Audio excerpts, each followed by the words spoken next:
Today, we are talking about how to get the snoozing sleep type. Why specifically snoozing? Well, that's because of the Entei event that's coming in a few weeks' time. We want to be preparing a number of fire-type Pokemon which are only available under the snoozing sleep type. Now, just to clarify a few things before we start. Number one, this is not to be confused with the Fire-type Week. The Fire-type Week is an event that allows us to prepare our Fire-type Pokemon to catch more Fire-type Pokemon in order to prepare for the Entei event. Also, during this week, Fire-type Pokemon can spawn outside of snoozing sleep type. That means you don't have to try and force the snoozing type. Having said that, if you do get snoozing type, you should, in theory, get more Fire-type Pokemon anyway. So it's a good thing still to learn how to get more snoozing sleep. Now, I'm personally planning to spend the next 3 weeks all in Taupe Hollow to try and get as much good Fire-type Pokemon as possible before the Entei event starts.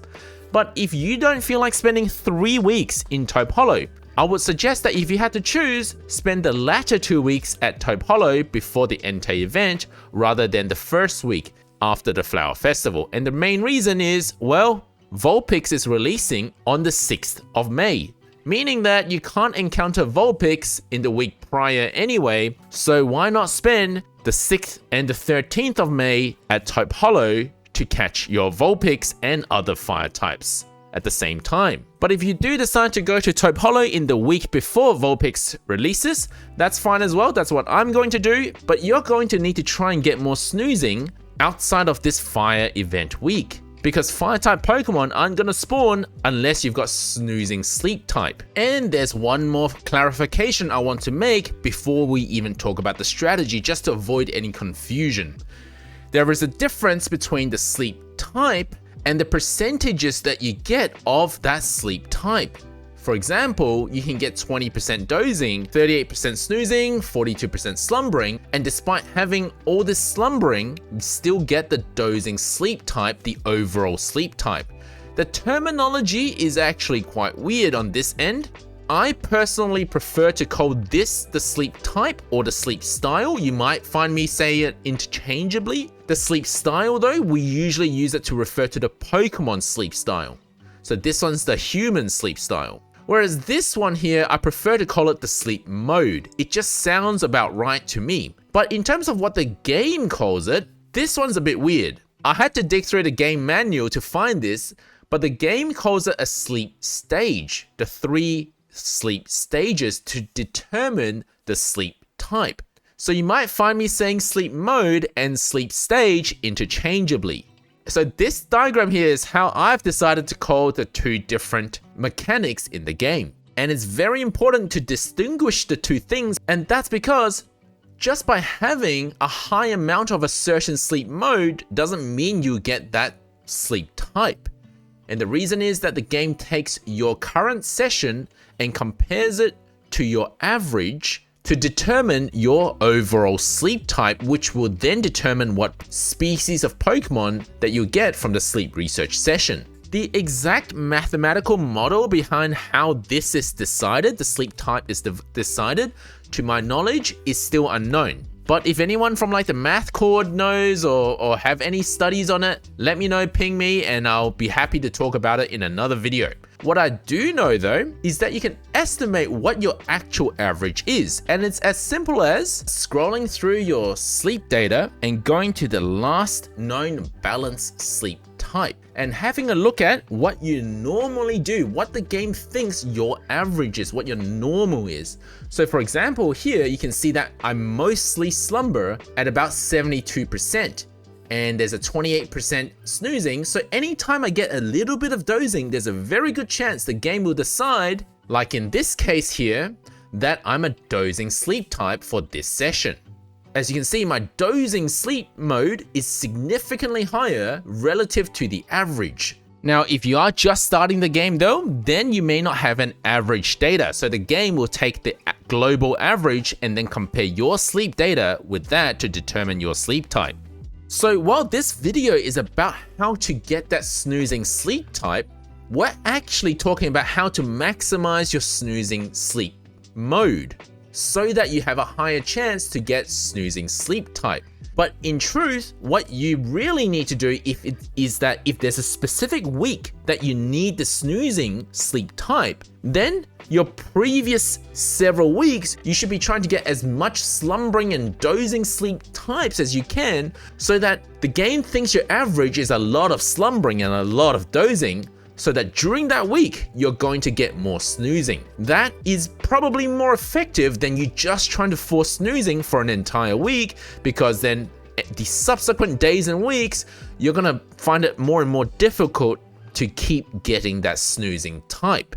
In reference to the Entei event, what that means is that for the first week after the flower event, let's say you're not at Taupe Hollow, you are maybe at Cyan Beach hunting for Totodile. What you can do is get as much slumbering as possible, and slumbering is pretty straightforward. You just leave the device in a quiet, motionless surface if you're phone tracking, or just a motionless surface if you're using the ++ to track, because the ++ doesn't record sound, and then you can get 6 hours of slumbering straight. But unfortunately, after 6 hours, the game will think that you're faking the sleep and will cut off your sleep tracking, and this feature only applies to slumbering, so you can't really have 100% slumbering for 8.5 hours. But let's say you slumber for an entire week at Cyan Beach, you will have a much better chance at getting snoozing or dozing in the following week. But of course, noting that it's less important that you get snoozing for the fire event week, because Pokemon can spawn outside of their snoozing type anyway, it's even more important that you get snoozing in the week after the fire event. And the last thing you might want to know before we talk about the strategies, there's just a lot of basic knowledge you need before we dive into this, is that generally speaking, Pokemon are sorted into the 3 sleeping types based on their berry typing, or also elemental typing. So having a quick glance at this chart, you can already tell that generally speaking, and there are some exceptions to this rule, bug, poison, ghost, grass, they tend to spawn in the dozing type. Normal, electric, fire tend to spawn in the snoozing type, but then there are the exceptions of having normal, Vigoroth spawning in dozing, and then rock, baby Pokemon, water types, and majority of fighting types spawning in the slumbering. And here I've written down all of the berry types and what sleep type they would fall under. So we've got bug, poison, grass, ghost, dark, and dragon for dozing. Snoozing, we've got fire, electric, normal, fairy, psychic, and then slumbering, we've got baby, which is not a type, but it tends to be that baby only happens in slumbering. Flying, rock, ice, water, steel, and fighting. And then I've put in some exceptions to the rule. You'll notice that ground isn't in any of these, because right now the Diglett line spawns under snoozing and the Cubone line spawns under slumbering. And since these 2 lines are the only currently known ground types in the game, I can't really place where the majority of ground types are meant to be, whether they're meant to be slumbering or whether they're meant to be snoozing. 1 water type spawns outside of this designation, so Slowpoke spawns in snoozing type for some strange reason, and then dozing takes a lot of random types. It takes some water, that's Psyduck. Fighting, it takes the Mankey and Primate line. Vigoroth goes under dozing as well, even though it's a normal type and it should be snoozing. And then Delibird, which is a flying, which should be slumbering, but it spawns under dozing. So you can take a screenshot of this if you want. I don't know anybody that's put an infographic about this together, so if somebody wants to make an infographic, by all means, let me know. Now, on to the most important part of this video, how to actually get snoozing so that you can get the fire type Pokemon that currently exclusively spawn within snoozing sleep type. Now, this chart here will become old after the maintenance happening on the 30th of April, because new fire types are getting added to Taupe Hollow. The first method to try and get more snoozing mode. This method is for the Pokego++. This method was first described to me by Drew Weaver, who said that they found a way to try and get as much snoozing as possible. And as you can see, they've had pretty good success with their snoozing type. This has been applied mostly for naps And it's a bit more realistic to do this for naps because you won't be able to wake up in the middle of the night to do this method. So for a nap, to achieve mostly snoozing, now you do need to start your sleep graph with a bit of slumbering mode, otherwise the game will be forced to give you balance type because it will give you an error saying that it couldn't detect any proper sleep, so it just gave you a balance type as default. And then after that, Drew was able to get mostly snoozing for their sleep mode, as you can see with each of their sleep graphs. So this is the step-by-step guide on how to do it. Number 1, you first set a timer for about an hour 35 minutes. You don't have to do 1 hour 35 minutes, you can do longer or shorter, but the idea is the same. It just depends on how many times you decide to repeat this process. You start your nap session, and then every 19 minutes and not 20, because apparently after 20 the game would have registered a period of slumbering. So at the 19-minute mark, you rock the device very slightly, and I'll show you how he does it, and I'll show you how some other people choose to do it in a moment. Then you wait 19 minutes again and you rock it again and again and again, and then when you're actually ready to finish the nap, you don't need to rock it anymore. But it can't be over 19 minutes since the last time you had rocked the device. This is how Drew does it. But I think you can actually go a little bit more gentle than that, because any slight movement at all is considered snoozing in this game. Then beyond a certain point, then the game considers it a dozing. Slumbering is considered absolutely no movement at all. So what some other people choose to do is they just press this little button here, and your Pikachu will make a little noise. It'll go, ah, Pika. And then that in itself is enough movement to cause snoozing as well. Whether rocking 3 times is necessary, I'm not sure, but that's one way Drew was able to get mostly snoozing sleep mode. But of course, like I said before, if you snooze a lot, so you can have a look at the average for Drew over a number of snoozing type sessions, being anywhere between 60 to 70% snoozing mode, when finally it came a time that he would be doing a long sleep, he got balance type because the snoozing was only 50 something percent. So his average had moved up over time because of using this method. But what is interesting to see, so this is still Drew's sleep data. This is a session that came after all that snoozing naps. Earlier on in the night, before he actually fell asleep for real, he tried to get as much snoozing as possible by using that 19-minute method. And of course, after going to sleep, he doesn't really have as much control over what happens then, so he got some slumbering, got some dozing.